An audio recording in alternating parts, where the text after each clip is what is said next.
Hello, my name is Ebony. Welcome to my YouTube channel, and today I will be talking to you all about how I write poetry and writing tips that I would give to someone who is a beginner with poetry. I've been writing poetry now for several years, and I have particularly recently begun to hone in on my craft as I prepare to get a longer piece of work published. So with that being said, I've recently changed my writing practice, and I want to share that with you. I do have a video on how I write poetry, which I posted 2 years ago, so a lot has changed since then, but that video continues to get a lot of love, and I'm really grateful for that. So before we get started, make sure that you're following me on Instagram if you want to see more of my writing. I share my work on Instagram, and there is also links to works that have been published if they're online. So let's just get started. So first I want to talk to you about my writing process, specifically inspiration and how I approach writing poetry.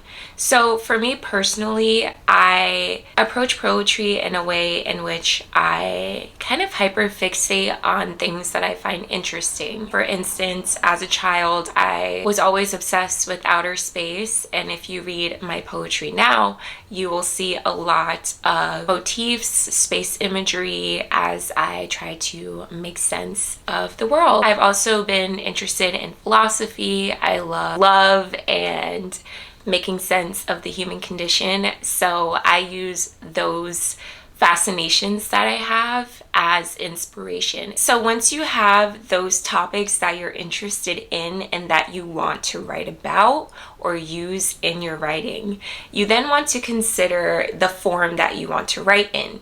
Now, poetry comes in many different forms. You can have sonnets, you can have free verse, lyrics, odes, spoken word or performance poetry. So you really want to begin to think about how you want to contain your writing, the way that you want to present your poetry to the world and to your reader. For me personally, I write a lot of free verse poetry. I don't really follow a rhyme scheme, a traditional rhyme scheme, but I would just begin by writing, and whatever form or style that you gravitate towards naturally, I would just stick with that. For me, it's always been free verse for the most part. And when I'm writing, I take a combination of my inspiration, but then I also want to engage the senses, and I believe that good poetry is one that feels very sensory or very immersive to the reader. So I like to incorporate those elements into my own poems, and I think overall that makes stronger poetry as opposed to just keeping things at a surface level. I'll actually post on the screen here a poem that I wrote where you can see that I am a free verse poet and that I also use outer space imagery and things like that to make sense of star-crossed lovers. Star-crossed. Is love a being or a force that originates in the dark matter which bonds two people? Static, the energy of stars explodes from being consumed by the black hole at the center of a lover's iris. Love has never been passive, but an intending churn of cosmic dust. A grand collision of particles birthing synchronicity from chaos. So that's my poem Star-Crossed, and as you can see, I utilize a lot of what I just previously said and the tips that I gave. So how did Star-Crossed become a fully formed poem that was actually published in a literary magazine? Well, the editing process took a lot of time. For me personally, I like to write in a notebook, and then I transcribe my poems from a notebook in their very raw state into a Google Doc. I love using Google Docs. That's what I prefer to use. A lot of people use Notion. A lot of people use a lot of different writing softwares. I prefer Google Docs, and I mull over the poem in the editing stage. I really contemplate each and every word that is in the poem. I think that I personally like to write poetry that isn't overly long or extremely experimental. So I try to think of ways to get my point across in the most concise yet stimulating way for the reader, and then also for what I'm trying to say. So once that editing process has been complete, and honestly I think Starcross took me a while, I have other poems that have taken me a few months to finalize. So for me, I'm a very intuitive writer and I just go with what I'm feeling drawn to at the moment. I would also recommend that you get a diverse sample of readers to read your work. What that means is I will ask my friends who don't typically read poetry to read and tell me what they think of it, and then I also ask my writer friends to read over it. And what this does is that it gives you a good sample, or it gives you good feedback that is diverse. You'll have readers who don't typically read poetry who will say, I thought this was clear, I got this from it. And then you'll also have that like more technical side from writer friends or writing community that will say, hey, maybe this word will work better than this word, or maybe you can utilize this sort of like rhyme and meter, or you should increase or expand upon this image or this metaphor. So I find that my poems really transform when I'm getting a good amount of feedback from a diverse readership, and then also from yourself and your own artistic intuition, which I'm actually going to talk about next. So you have a completely edited poem, you feel confident, and you want to submit your poetry for publication or maybe self-publish on a blogging site like Substack or WordPress, and I think you would be good to go if you just follow this editing advice. And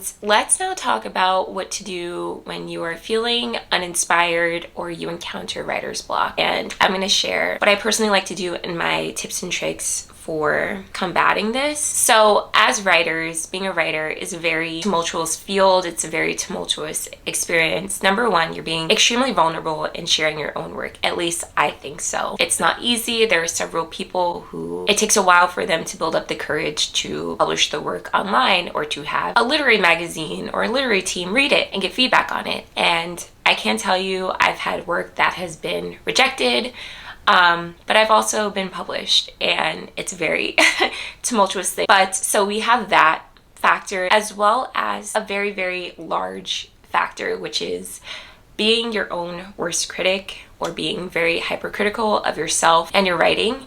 I fall into this a lot, and a practice that I have taken up on that has tremendously helped my writing process and writing poetry is to journal my thoughts on the creative process. With that being said, I have journaled why I write. I have journaled about my artistic intuition and trusting that, and the struggles I've had with trusting my artistic intuition, as well as the importance of perspective, the importance of form. I really, really recommend that on top of just writing poetry, that you also write out or journal your process as you're writing the poems. What are you struggling with?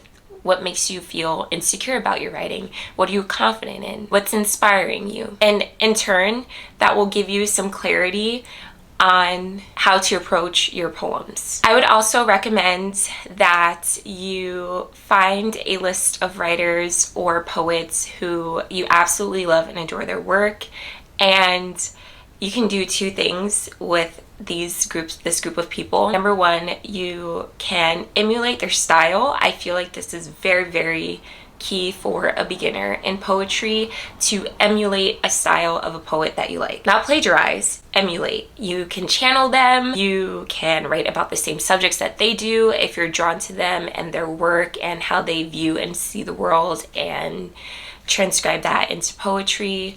For instance, some of my favorite poets include Mary Oliver, Ocean Vuong. I love Sharon Olds. I love Limon, Natalie Diaz. So these are poets that I have several of their collections and I read constantly. I also read from some of my favorite novelists and their why I write essays, like Joan Didion has one.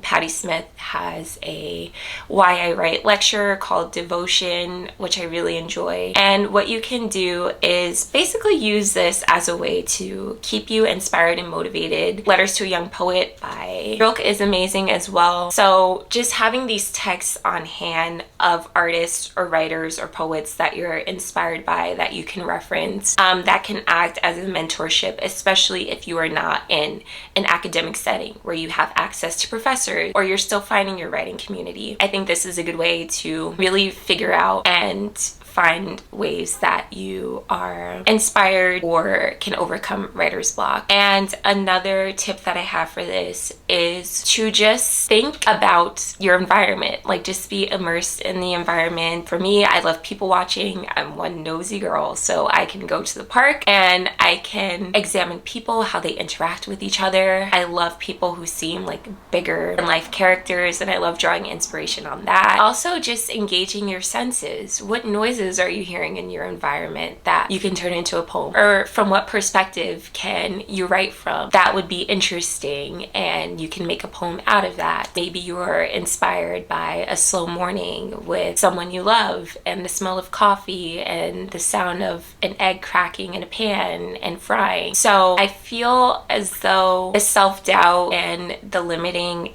thinking can bring you down, and in order to prohibit that, journaling, and then also making sure that you're keeping yourself open to the world is something that I personally find helpful to combat writer's block. I also just want to share with you a poem that I wrote one night when I was having writer's block, and I just decided to write down some sounds or things that I was observing and try to make little poems out of them. Black ink on the outer portion of my fingertips serves as a backdrop of night to the half-moon horizon of the nail bed. The blotches mimic capillaries diffusing oxygen, the way light always runs out of darkness, while a shadow holds on to what it can, like a hangnail. This piece is titled Shadow Work. I really like this because I think it captures the writing process well, and it came from me literally having black ink on my fingertips and thinking of the ways in which ideas stick and hold on and can be like kind of nagging, and you want to pick at them until flush it out and pluck it out. These are just some tips that I have in terms of the writing process, specifically when writing poetry, but you can also apply this to novel writing. Let me know if you want to see any other videos, maybe on how to submit poetry or a writing routine, what my writing routine has been like. I hope you found this video really helpful. Please make sure that if you did find this video helpful that you like the video and subscribe and share it with someone who you think would also love this content. Thank you so much for being here, and I look forward to seeing you in the next video. Bye!